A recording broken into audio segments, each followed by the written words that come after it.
vendia tudo, vendia a emoção, vendia o sentimento de ter aquela planta dentro de casa, a forma em que ele via aquela planta pequena, média e grande, como ele iria ver aquela planta futura dentro da casa dele. Com 17 anos eu fui para dentro dessa mesma chácara em que eu vendia o bolo de banana e sacolé, a chácara do meu avô, né, de família, mas eu nunca tive acesso ali da parte profissional. Era ele lá e a gente cá. Então eu tive a oportunidade com 17 anos de entrar nessa chácara como molhador de planta, tá? E ali eu molhava planta na parte da manhã e na parte da tarde. Era o dia inteiro molhando planta, debaixo de sol e mosquito. Então, assim, na parte da tarde, onde eu molhava as plantas, onde entravam os clientes, eu comecei a notar alguns furos de atendimento. Exemplo, o tempo em que o cliente entrava na empresa, no horto, e o tempo em que o cliente era atendido. Era muito longo, onde o cliente tinha que ir praticamente até o vendedor, não o vendedor fazer uma abordagem assertiva, né? E perguntar o que o cliente precisa, o que ele quer, entender quais são as dores dele para que ele possa vender. Então, eu ali, molhando planta, eu observava toda essa situação e falava, cara, precisa ser melhorada essa situação aqui dentro.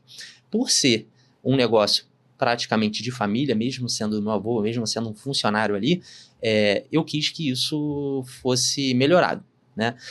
Bem, sofri um acidente lá dentro da empresa mesmo, fiquei um pouco encostado, e 3 dias dentro de casa, eu não aguentei mais ficar em casa e desci pro escritório. Meu avô me pegou lá e falou assim, cara, sai fora daqui, você tá todo machucado, você não pode ficar aqui e tal. Eu falei, não, eu quero estudar, eu quero aprender a vender planta. E ali eu comecei a ler, tipo, 2 livros gigantescos de planta, e comecei a entender, e o telefone começava a tocar, e eu começava a pegar o telefone, atendia e fazia perguntas pro meu tio, que é o gerente lá até hoje, o Luiz, e ele me ajudava ali, me dava essa assessoria, e eu ia vendendo por telefone, por ligação, pegava o livro, sabia mais ou menos qual era o nome da planta, porque eu molhava a planta, então comecei a vender muito. Quando eu terminei esse período de estar dentro do escritório e não poder andar, porque foi uma ferida no pé, o meu avô, ele falou, olha, agora você é vendedor. E ali, cara, ali eu coloquei tudo que eu gostaria em prática, sabe? O cliente entrava na chácara, no horto, e eu apresentava todo o horto para ele, sabe? Eu vendia tudo, vendia a emoção, vendia o sentimento de ter aquela planta dentro de casa, a forma em que ele via aquela planta pequena, média e grande, como ele iria ver aquela planta futura dentro da casa dele, ou no jardim. Então, assim, ali eu me desenvolvi muito na venda, foi uma escola gigantesca para mim. Eu lembro que teve uns dias lá que eu vendia R$8.000 numa manhã. Caramba. De planta, assim, né? O cliente entrava, eu abordava, e ele levava muito mais do que ele queria, na verdade, né? Bem, consegue entregar? Entrego hoje mesmo. Eu fazia venda, eu fazia o pós-venda e ainda entregava na casa do cliente. Eu vestia a camisa, e assim foi em toda a minha profissão. Eu sempre vesti muito a camisa em todas as empresas em que eu passei, né? Logo depois eu fui para o mercado solo, né? Eu e meu irmão nos aventuramos, abrimos uma própria empresa, foi uma microempresa, e ali a gente também vendia planta, vendia vaso, vendia serviço, e eu sempre tive à frente desse contato com as pessoas, em executar o serviço, em fazer o pós-venda, né, do serviço, em ir lá e fazer a manutenção. Passei muito sufoco, né? Rapidamente, assim, isso tudo foram pessoas que colocaram gasolina no meu sucesso hoje, sabe? Para que isso realmente se inflamasse, assim. Foi exatamente isso. Foram pessoas que precisam ter uma mentalidade muito mais aberta da vida, entender muito mais sobre pessoas, que me ajudaram a estar aqui. Não falando mal, mas foram pessoas que foram necessárias passar ali na minha história para me colocar aqui, né? Eu fazendo jardim numa casa de uma senhora, com muito respeito a ela, falando, claro. Cara, ela me destratou de uma forma, assim, absurda dentro da casa, quebrou todas as plantas que eu plantei e tal, me expulsou de dentro da casa dela e tudo mais. Eu tive que ligar, poxa, pro meu pai, para ele ir lá, pelo menos cobrar o dinheiro da diária que nós estávamos ali fazendo serviço. Cara, a mulher tacou o dinheiro, assim, lá de cima da cobertura, sabe? Foi uma situação bem, bem delicada. E quando eu desci, comecei a chorar muito, assim, no porteiro, e ele falou, olha, você não é o primeiro que desce assim, todo mundo que sobe desce assim. Aí eu falei, pronto, isso realmente o erro não é meu, né? Não sou eu o problema, é ela.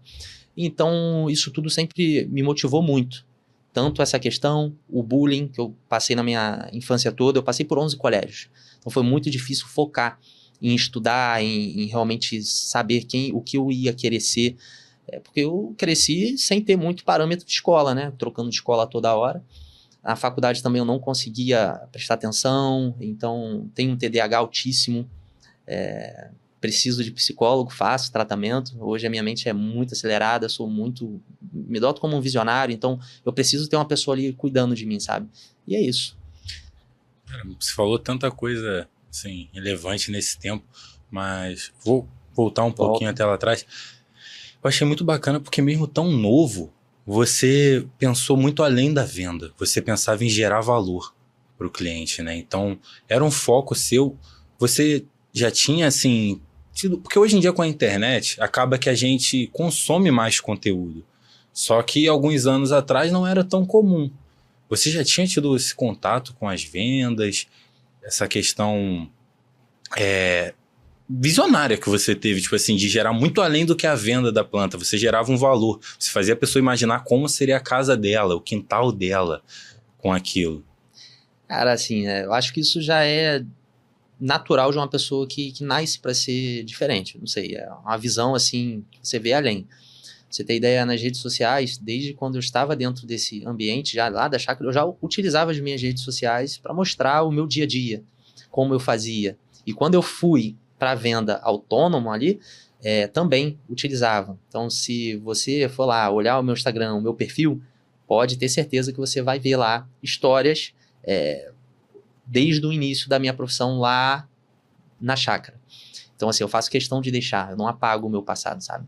Até porque faz parte da minha vida. E eu não tenho dúvidas de que era algo de quem nasceu para ser diferente. Porque tudo que você me relatou, as pessoas que passaram pela sua vida, que talvez fizeram você ser mais forte, que como você disse, talvez tenham sido necessárias. Infelizmente a gente encontra essas pessoas. Muitos poderiam ter desistido, né? E às vezes é ali que você encontra motivação. E isso com certeza você tem uma mentalidade diferente, te torna diferente de muitos, né, Pedro? Então, Pedro, eu imagino que também por você ter passado assim de escola em escola, você tem até tido certa dificuldade em criar uma comunidade, né, cara? Ali você, não sei como foi pra você, se você tinha muitos amigos, se hoje você é um cara de muitos amigos, ou se você sempre foi muito focado assim no seu propósito, no seu objetivo de maneira geral. Então, por autodefesa minha, né, de bullying e todo o resto, de início, realmente, eu me excluí. Mas logo depois eu entendi como eu poderia passar por isso. Era me conectando com as pessoas, né? Tendo ali as pessoas ao meu lado, sabe? Então eu comecei a ser meio que um político. Conversava com todo mundo, jogava com todo mundo, sorria, independente do meu bullying, de tudo. Então, aí o jogo virou.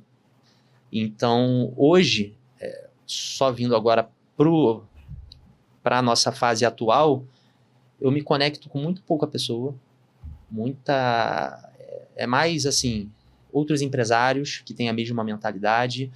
Amizade eu seleciono muito, infelizmente, tá? Eu falo isso de forma aberta, existem pessoas que precisam passar na sua vida, que passam por aquele processo na sua vida, aquele tempo determinado, e chegou o tempo dela.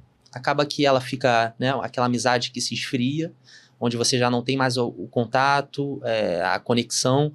Isso é muito normal, ainda mais na vida de um empreendedor, onde o foco hoje, na minha vida, é o meu trabalho, a minha empresa e a minha família. Família em primeiro lugar e o trabalho.